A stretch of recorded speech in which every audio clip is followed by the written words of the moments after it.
botching the withdrawal of U.S. troops and Americans and our allies, leaving hundreds of Americans and thousands of those allies stranded in Afghanistan, now ruled by the Taliban, the terrorist organization that we were fighting for 20 years. Joining me now, New York Congressman, Homeland Security Committee Ranking Member John Katko. Congressman, great to see you this morning. In the Wall Street Journal's editorial today, last flight from Kabul, a day that will live in infamy as thousands are left behind, they end talking about Biden and his aides have been repeating like a mantra that there will be time for assessing responsibility for what went wrong and why after the evacuation ends. Well, that needs to start today. How do we get some sort of like accountability and analysis of responsibility for this disaster? Well, I tell you what, first and foremost, I think it's obvious that the president broke his promise to the American people.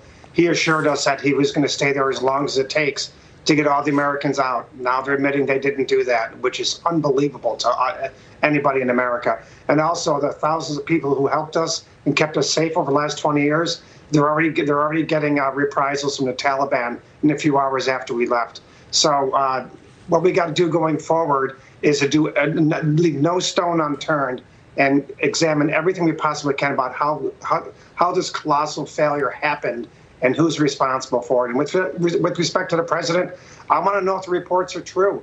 Did he really ignore the advice of his top advisors and still tell them to pull out in the manner in which they did, which was a complete calamity? Well, I've said this before. It did seem like, Congressman, a focus on just troop numbers so he could have this PR display on the 20th anniversary of 9/11 that he just wanted the troops out. And so it was troops first rather than American citizens first in terms of withdrawal. And then the Afghanistan army collapsed, and then they had to send troops back in. But it seemed to be this laser-like focus just on the number of troops. I want to bring Steve Forbes in here too, Congressman. Sure. Congressman, two things. One, do you think we're going to see a step up of terrorist attacks in the U.S. now? And two, in terms of cyber attacks, now that we've shown ourselves to be a digital toothless tiger, do you think there are going to be more of those in the future as well, given what we did in Afghanistan? Well, Steve, you hit the nail on the head. The biggest concern with Afghanistan has always been it's a breeding ground for terrorists if we don't have a presence there and don't have an ability to have intelligence and boots on the ground. We don't have that anymore. So absolutely, the terrorists are already there. ISIS already killed our soldiers. ISIS-K is there. Al-Qaeda is there. And prognosticators all over the United States that know the intel and know Homeland Security issues like I do are very worried about Homeland attacks coming in the near future, compounded by the fact that we have an open border. And then you look at the cybersecurity issues, and China has been doing state-sponsored cyber attacks. Cyber attacks have been emanating from Russia, and they've really gone relatively unchecked by this administration. So there's two main things that are threats for Homeland that I'm going to be working on every day in Homeland Security, that's for sure.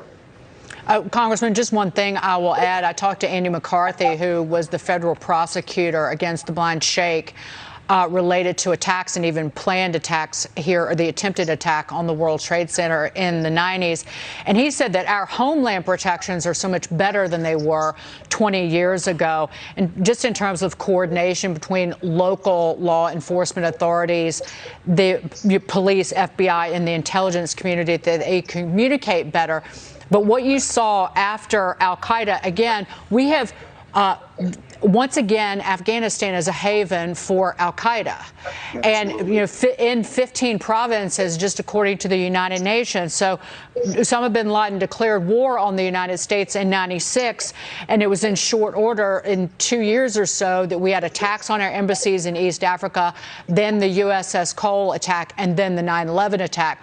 So Andy McCarthy was just saying, if in terms of our vulnerability, it will be at U.S. embassies, potentially in overseas capitals in Europe, Asia, and Africa. And that's one of the reasons that our allies, our NATO allies, Britain, France, and even Germany, are so upset with the United States or Biden ignoring them and their pleas for a more orderly withdrawal, or even the ability to keep some troops in Afghanistan for counterintelligence purposes?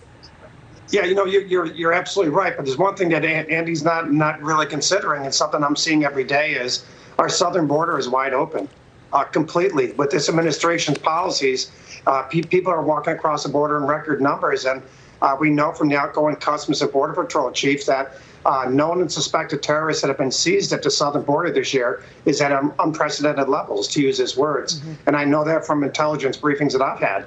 So we have a back door that's wide open now that we didn't have before. Yes, our intelligence gathering is better, but we don't have boots on the ground anymore in Afghanistan. Afghanistan has become and will continue to be a world headquarters for terrorism again. And that does not bode well for the safety and security of the homeland going forward. That's something I'm going to be working on every day in my committee for sure. And Congressman, that open border is by choice and by design from the Biden administration. Exactly right. You're exactly right. And that's something we got to fix. Congressman John Katko, thank you for being here this morning. We'll see you soon. Sure thing.